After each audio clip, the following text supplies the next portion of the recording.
Hey guys, it's me, Hasba with WTI. I'm finding a great lip balm that is not sticky but gives you moisturized lips. It's sometimes a little hard, but I have found a great option. This is the Revlon Kiss lip balm, and this is the 015 Juicy Peach one. I love it because it smells just like peach.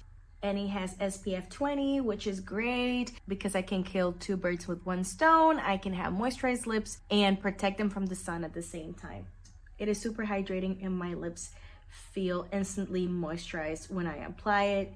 And it is a tinted lip balm, but it's so subtle that I can't even tell it's my actual lip color. So I really like that. I don't really need to use much to have moisturized lips, which is a good thing. It's super easy to use and it doesn't make my lips look cakey or dry out my lips.